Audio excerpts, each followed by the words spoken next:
All right, guys, welcome back to another interview. And as you can see, to my left, the 135-pound maestro, the bantamweight king, the Cage Warriors bantamweight champion of the world, Caolan Loughran. Ladies and gentlemen, Caolan, thank you so much. Always absolute pleasure. I'm absolutely stoked. I can't wait. Anytime, lad, anytime. I get hyped for most interviews, but there's something special about you, Caolan, and I can't wait to talk about that night in Rome. It was good. It was fantastic, wasn't it? I can see that smile on your face. I was out there a week before we spoke about this. A week. Why couldn't Cage Warriors just reschedule it a week before? Travesty. At least you give me the insight and the bars to go to. I did. I was going around the town. I was on the buses, on the metros and stuff like that, and I saw this Irish bar, and I was like, Conan would love that. I sent you two. Did you have a Gwanda? Should we say? Scholars was the one them boys chose. I didn't even. I just followed them. Whenever the crowd went, they were already in. By the time I get out, both days. By the time I get out of the arena, and then the next day, by the time I get into Rome, they're already in the bar. So there's one called Scholars near the town hall. That's the one that became the bar. You know. I think that might have been the one. There was two I sent you. I sent one next to the Coliseum, and I think that the one next to the town centre. So one stayed up till 3 a.m. So that could possibly be the one you were in. I know it was a late night. I saw all the stories when I woke up in the morning. I saw Tyrion's stories. I saw Raphael Yachebu's stories. And I was just thinking it was probably a wild night out in Rome. Crazy, lad. See, even the next day, it was like... like Rome wouldn't really be like a young lad. It was like somewhere you go like with your woman, or like it's like a chilled place to holiday. That's what I did. Everyone was like going past me like the outside the Scholars and like the smoking area, but me was just videoing the rip going on. I actually had mates were like the day after the fight, fucking floating about in the Trevi fountain, all got €500 fines. Not wise. I jumped into the trap. You did? No, not me. The boys are there. Fucking blind drunk, jumped into the Trevi fountain. Immediately. €500 fine. €500 fine. Immediately pulled by the cops, like instantly. It's a boy literally standing there. Mental. Fucking mental. Did they not leg it? No, they were caught, but they actually don't think they paid it. But like, if they go back to Italy, they're fucked. Do you know what I mean? €500, mental. Jumping in but here they deserve it. I mean, it was always a bad deal to let what Cage Warriors done to let an Irish mob out in Rome. It was always going to end in something. It was like immediately, right? After, like, as soon as the fight ended, they went to leave, and like it was the Italians kicked the fuck out of them. So they did. A group of Italians kicked the fuck out of them. They could die, good batter now. There's one boy who's actually telling me when I was home there a couple of weeks ago. I didn't even know this. This lad Ben, see, all my mates were blind drunk. The Italians weren't drunk, and one of them like came out first, and he like went to just throw a box. He says the Italian boy squared up to him, smashed the leg kick. The back took a stance. He goes, "What the fuck?" Smashed him another leg kick and dropped my mate with the leg kicks. So he just went up. He says like he knew inside the boy was trained, so they all shit themselves like a fucking battered. Wow. That is some like football hooligan stuff from the 1960s. The Italian people literally were like football hooligans. It was absolutely insane because I watched it back. You know, when I was in the cage, Dylan had this guy. Did they have flares? The flares, and this guy was on like a megaphone, like orchestrating his banners. You know, but I swear to God, lad, I didn't know because my crowd was like I sold like 82 tickets. A lot of people in Rome, they were louder. And they were like booing Dylan as he came out, but they were like literally right in front of me. But this was happening behind me, and I swear to God, until I watched it back, I didn't know there was a boy with a megaphone. I never even heard him. I swear to God, I was in the cage. This boy was like orchestrating these. I didn't even know this happened. I watched it back. I was like, "Where in the fuck did this happen?" See, the thing is, crazy atmosphere. The videos I have seen from Italian sport fans, they are very passionate. When you look at football, crazy. 100%. And Dylan is some like close connection with the football club in his hometown of Bari. So basically that whole fucking supporters club rocked up in this wee arena. Do you know what I mean? Like, I don't know who they are, but some red and black team. But and then beat up some Irishmen.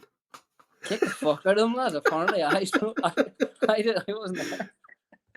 Oh my! Well, I hope no one was hurt. I hope everyone's okay. That's the main thing. Everyone's good. They're probably laughing about it now, thinking, "Do you remember that night out in Rome?" Oh, absolutely. That's absolutely fantastic. And while we're on the topic of that, I mean, ultimately, it was the biggest night of your career, the biggest test of your career, Dylan. I mean, he was coming in 9-0. We talked about it. Talked about his wrestling. He was accolade, in that grappling department. Looking back at it now, how does that win feel? How does that fire feel in that belly? Very good win, lad. Because I was saying like that, it really was a cauldron. The atmosphere was insane, and it's a lot more than just skill. At that, it's how you deal with that and how you prepare.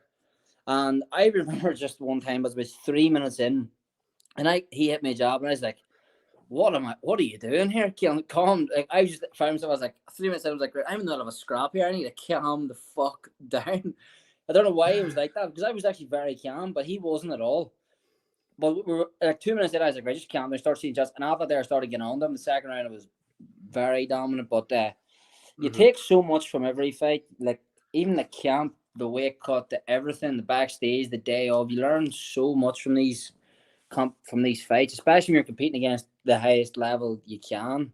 And Dylan, in my opinion, is the highest level in Europe. So I took so much from it. I like from then to now, that was 2 months ago. Like I'm not as physically fit as I was on that night.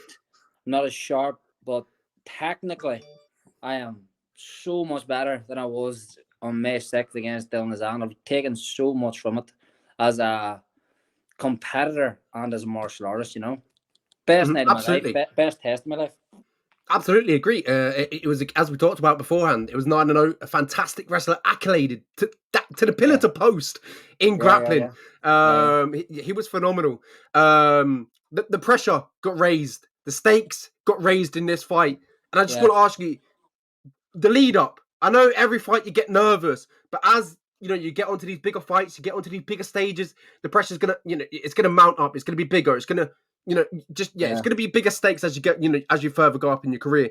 How did you feel you dealt with that going into this one? Because obviously you're fighting for a championship. You're going over in his backyard, by the way, fighting him undefeated. Yeah. How did you think you dealt with that? Like the best in the world. That's how I think I dealt with that. Honestly, like everybody else would break. Like the best in the world at dealing with them. That's how I felt. Honestly, like even like I wasn't nervous. As I say, I found myself 2 minutes in, like in a bit of a swinging match. I thought it'd kill me, but I wasn't actually nervous at all. And I had met Dylan on the day of. Like it's like literally a curtain that separates the two of us and the arena. And I'd seen him like sprinting to the toilet, like fucking literally about 8 times. Then I had to go get my hand wraps. He came sprinting down the hall past me. I was like, well, this guy, I came back to my team. I was like, this guy's going to get fucked in 5 minutes. He's going to be wrecked. He's just going to get, but he's going to get a massive, all I have to do is weather the storm. He's going to get, I thought he was going to be more grapple heavy. But no, I dealt with it very well because I just wasn't nervous. I just think I'm like born for them big nights. Like I literally went to get called out, and a row of about 700 Italians literally lined up and met me to boo me out. And I thought this was class. Like I thought this was unreal. I started waving the tricolour to them, going like this here, going like that. I didn't faze me that. I'm good at zoning out, just enjoying it, taking it in. You know what I mean? It's a crazy experience. It's a crazy life. It's a really weird way to make a living, like. But I'm addicted to that. I love it, lads. I love it. I mean, we talked about the atmosphere. It was, ridiculous flares, megaphone. They're all just jumping around, going crazy, and obviously what happened afterwards. And if everyone's wondering where this jersey's from, this is Caolan Loughran's jersey, 22-23. Yeah, 22 or 23-24.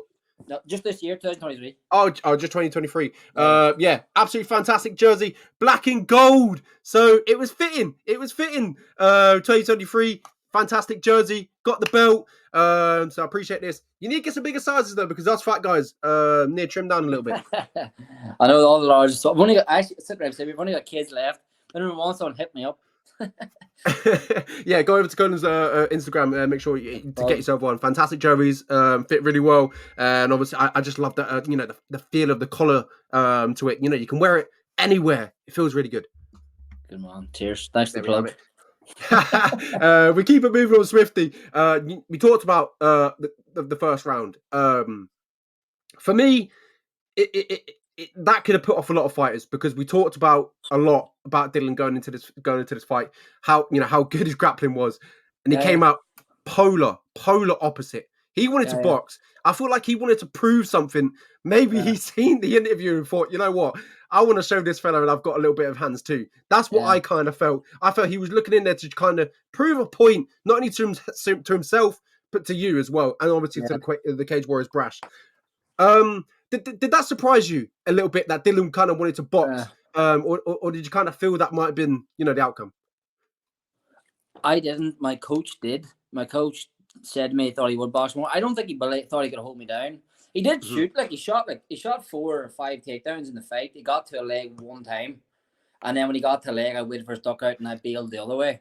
I honestly believe I'm the better MMA wrestler than him. It's not just it's a all round game. He couldn't get me down, but when he shot at the start, and then I think he thought in his head, I won't be fit to hold this man down. I'm too big in front of him.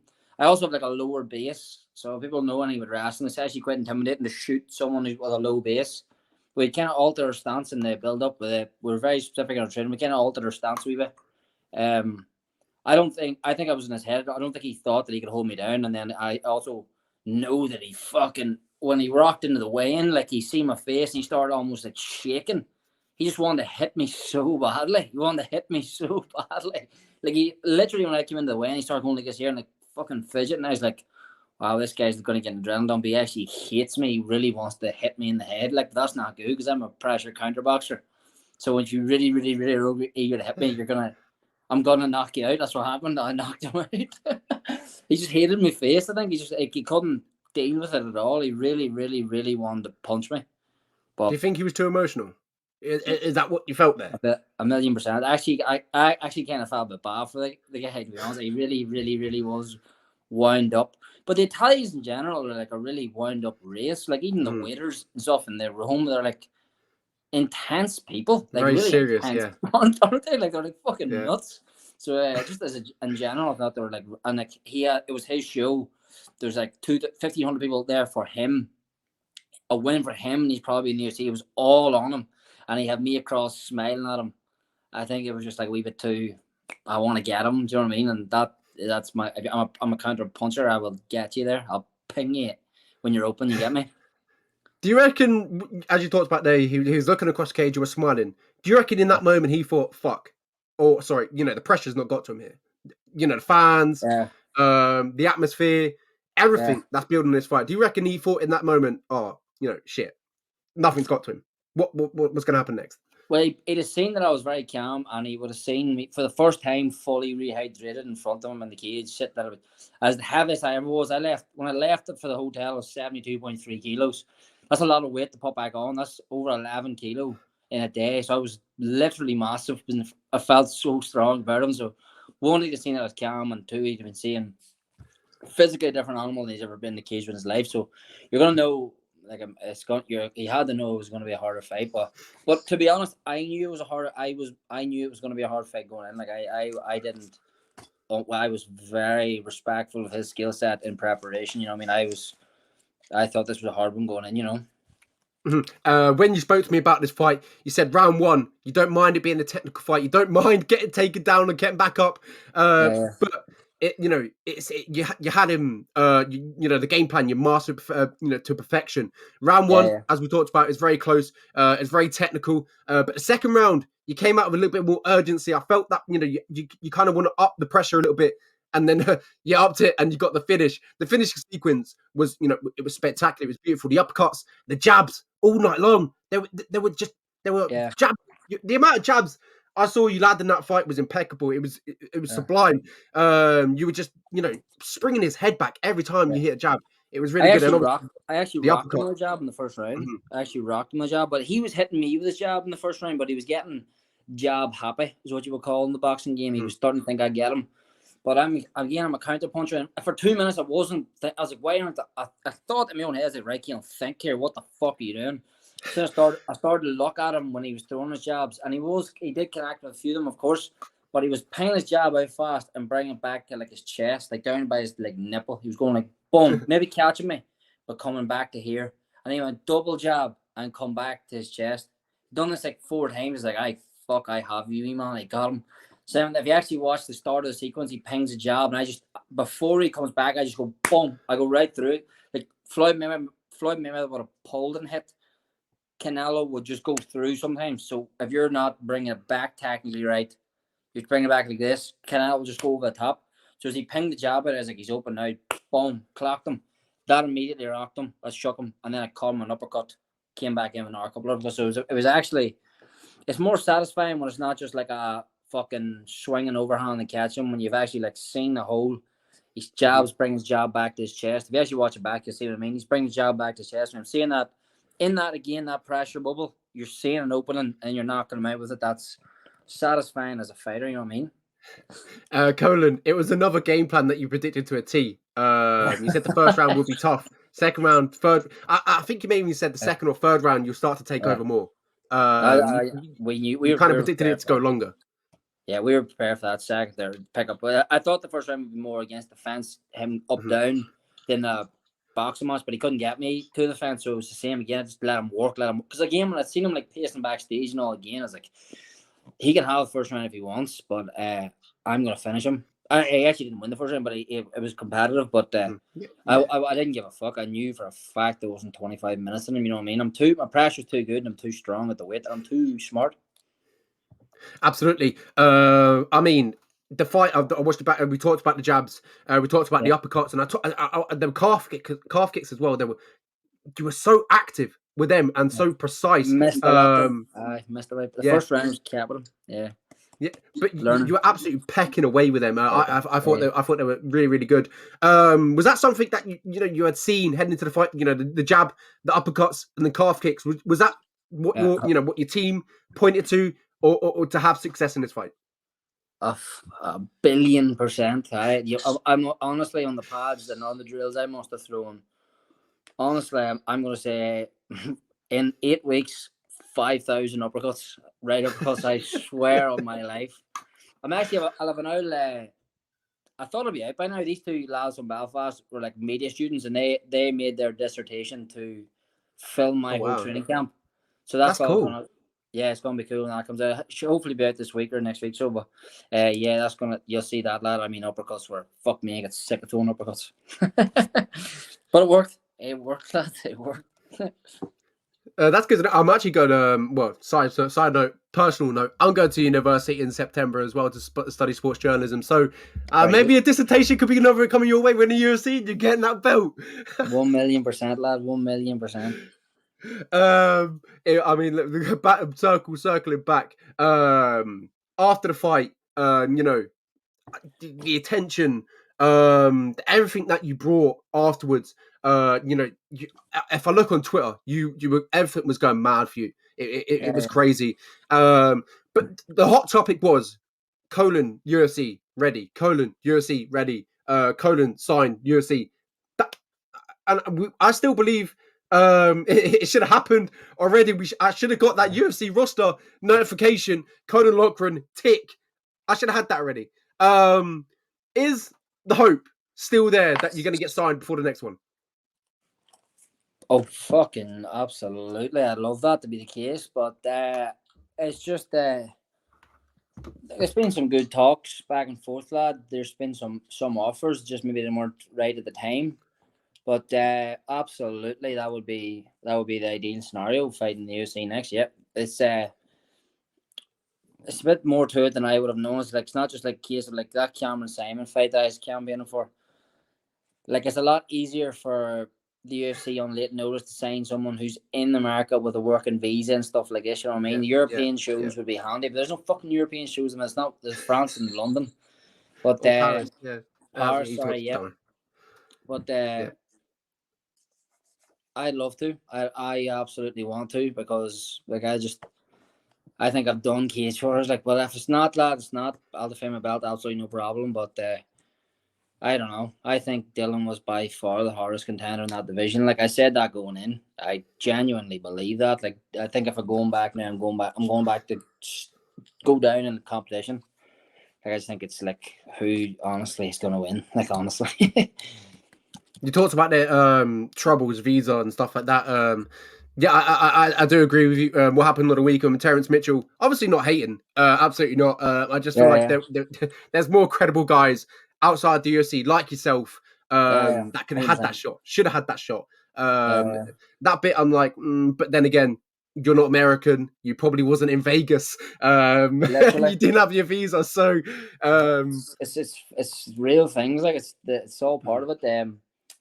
No, see what happens. That even contender series there maybe, but see what happens. I'm ready to go. I look at the Cage Warriors schedules. Like the schedule is annoying. It's like fucking the next show's like September, and I'm not. They don't even let me do September because Dublin's in October, so they'll probably want me in October.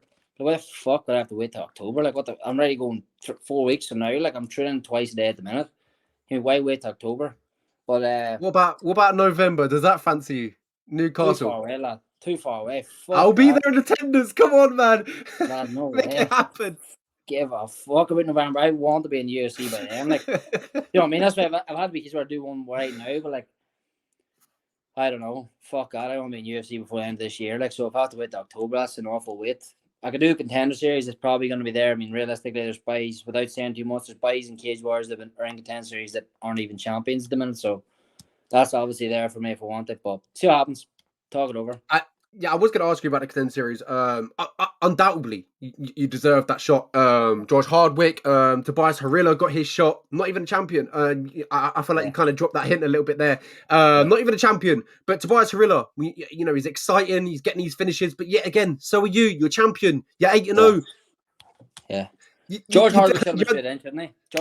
George Hardwick should have been signed, sealed, delivered into that UFC roster. It makes no sense. He should have even been on this London card coming up. It would have been the perfect debut for himself. He's better than a lot of the fighters that are on it. He's better than a lot of the fighters that are on it. I rate George Hardwick very highly. I was like Cage Shade, for the Manchester show. Oh, electric. Atmosphere was incredible, wasn't it? Yeah, he's a very patient, smart fighter. He's very good. Lad, see what happens. I see what my coach thinks, but I want to fight in the UFC next. If not, Cage Wars there. If not, happy days. You know what I mean? I don't see any of them as a risk in Cage Wars. I don't see any of them. I'm going to the UFC. Absolutely fucking inevitably. If it's my next fight, if it's in 2 fights, there's absolutely no question going to the UFC because I believe I'm the most dangerous bantamweight in the world right now. So I don't fear any of them. I don't fear anybody in the world, especially with 5 rounds. Easy. You talked about other offers. I have a feeling who that could have been. So I don't want you to give it away. Just give me a little cheeky smirk. PFL Europe, PFL. Did they ever come to the table? Was that an opportunity? They tried to buy me on a contract in January. I know that was before. Was it before the Dillon one? Wasn't it? Yeah, January or February. I think it was January. Good dough. Good fucking dough. But never interested. Never interested in the UFC. I mean, if you look at the PFL Europe, the bracket, the bantamweight bracket, they had France Malambu, Dominic Wooden was obviously former Cage Warriors champion, and to be honest, I can't think of anyone else in that bantamweight bracket that kind of really springs out to me. They have Lewis McGrillen, but he's not part of that. He's not part of the tournament because they're trying to bring him up basically. Yeah, no, I watched him at the weekend. I struggled. He's phenomenal, isn't he? He's spectacular. I never interested me the PFL because honestly, it was always the Cage Wars the UFC. That was 10 years ago, and I've done that. I've done one half that now. You know what I mean? So I'm just waiting for the second half. Well, Caolan, you deserve it. Everyone knows you deserve it. I don't need to tell you this. You know that in your heart. You know that 100%. But if it is Cage Warriors next, there are 2 contenders. Obviously, that is Nathan. That is Reece. If them 2 are happening next, do you reckon Cage Warriors will proceed with either them 2? Or you got Wilson Reyes there as well, but I do believe I actually do believe Wilson Reyes will be number 1 out of them, but it doesn't matter to me. Like he's the former UFC, he's a fucking legend. He's actually been more, in my opinion, he's more fucking impressive, certainly than Reece. I haven't been impressed with him at all. Nathan has a good win there over Dan Dice. Well, supposedly a good win, but I don't know anyone who's I actually don't know the two lads. Reece just fought. So, but I was literally seen today. Nathan putting up that he's fighting in September, and then that Mcewan lad, he's put up that he's fighting in November. I'm like, well, obviously, if I'm going to be cage yours, I'm going to be fighting in Dublin. So, if you two don't want to fight me, you don't want to fight each other. Like, what the fuck is going on? Like, why would one of these be in November? Unless they plan to do it twice. But actually, I don't know. It just seems a bit weird. Like, why would they be calling for them shows instead of fighting each other or calling for me, or I will obviously be in Dublin? I don't know. I don't get that. But lad, I just beat a guy who would fuck every single name you just named up. I have no doubt. I swear on my life, Dylan Hazan would throw them men about like an heavy trap shit. I have no doubt. I don't think he'd lose a round against any one of them. And here, if it has to be that, it has to be that. There would be a downgrade in my eyes in terms of competition, and I just want to fight UFC lads. I think it's time. I think they're just better than these lads, you know what I mean? That's it. I do agree. I think it's time. I think the moment is now. The momentum on yourself is crazy. Yeah, I got good hype after that. Yeah. What's that? Sorry? Got good hype after that last one. Like, got like 1 million views. You know what I mean? Absolutely, mate. I watched it back this morning. I watched it back yesterday. I can't stop watching it. Oh, fuck. Hello?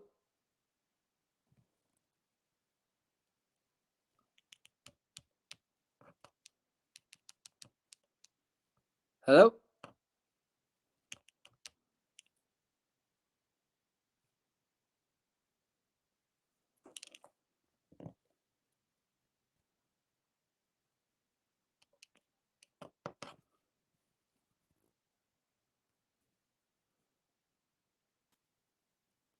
Caolan, sorry to leave you by yourself. I accidentally pressed the refresh button. I was getting that excited. I accidentally hit my keyboard.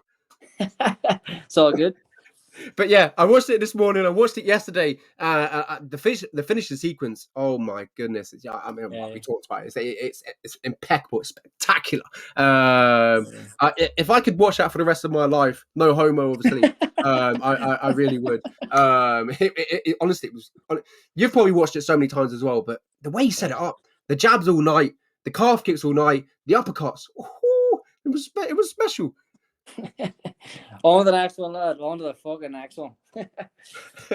Yes, on to the next one. My last few questions I want to ask about Tyrone, I believe it is, or I don't know how you say it. GAA. I'm going to call it Tyrone because that's the E at the end, and But how do I actually say it? Is it Tyrone? Tyrone? I pronounce it Tyrone, but Tyrone. Tyrone. I say it's like one word. Tyrone man just said it's one word, but Tyrone way. All right, Tyrone. Yeah. I want to talk about. I believe it was. I saw you tweeting it all over Twitter. You talk about the quarterfinals versus Kerry, I believe. We were tanked by Kerry, lad. I had to smash us. Kerry beat them well. Played them off the park. Bad day. Yeah, and you lost. I don't know how it works. I looked at the scores. They had 2-18. You had 0-16. No idea. It's like goals was worth 3 points and then points. So it's like if 2 would be 6, add the points you get me. Kerry's probably going to win All Ireland. They're I was banking on like getting home for a day in Croke Park in Ireland final, but that's not going to happen now. We're a bit. So is that in football terms? Is that like the Champions League of Ireland and GAA? Yeah. So it's like there's 32 counties. The All Ireland is the champion of them 32 counties. So it's taken very, very seriously. You know what I mean? It's going to be like Tyrone won it in 2021 there, and I was in training camps, couldn't get home, and like the scenes from back home, like it's insane. Like it's really, really taken seriously. And stand me if I'm correct as well. What I think is phenomenal and kind of inspiring. I believe all the players are amateur. They don't get paid a penny, a dime. Yeah, amateur sport, crazy. But like you might say a big throw man might own businesses and they'll give the players jobs that'll like be convenient for playing, but now it's no pay for it. You have to work a job during the day. It's crazy. Like it takes an awful commitment because a lot of them will train before work and then go to work and then train again. It's crazy, but no, I love it. I love watching football. I love watching Tyrone, but I'm a big Gaelic football man, you know. Yeah, I always see it over your Twitter. I see it on Sky Sports here in England a few times. It's kind of live here and there. Not too much as it probably it should be, but I see it live a few times here in England, Sky Sports. But I think it's interesting. I love it. It's like a twist of rugby and obviously football. Absolutely, it's a bit like AFL, the Aussie Rules Zone, if you know it, out in Australia. Yeah. They are ruthless over there. Yeah, it's a crazy sport. I know a couple of guys play it. It's a tough game, isn't it? Tougher than fighting. But yeah, I feel like I'm gonna give it a watch. Try and get into it. Should I support Tyrone? Who's the best team? Should I be a glory hunter? What's happening? The team Kerry just beat us. Kerry, Dublin, the two best. I think Kerry's probably the best at the minute. We were just fucking tanked by Kerry. But I support Tyrone, lad. Nobody outside of Tyrone likes Tyrone. I'm gonna have to search up their jersey, get a GAA Gaelic jersey. But yeah, Caolan, I appreciate your time. Absolutely, all the time. Thank you so much. The 4th time now you're on the show. It's ridiculous. I appreciate your time. Honestly, it means a lot. I know you're busy. You're the Cage Warriors champion. Just to drop that in there once again. You're training all full time, probably still. I just mean, I appreciate your time. Honestly, it's ridiculous. And once you get into that UFC, when you get into that UFC, sorry, we'll have you back again. Absolutely. And obviously, 100%. As I talked about, these jerseys, make sure you go get them over to Caolan Loughran's Instagram. Be link in my description. Go check them out. Go get them. Good quality. Not too expensive. On the cheap side. Yeah. Really? I appreciate your time, Caolan. Yeah, I think what was it? 55 I paid, which isn't too bad for the quality. And obviously, it's good. It's good. I like it. Thank you very much, lad. But I guess the bigger sizes because I'm fat. No problem. Actually, I've only got someone's left. But yeah, Caolan, have a good rest of your day. Enjoy your evening, and I'll catch you real soon. Thank you.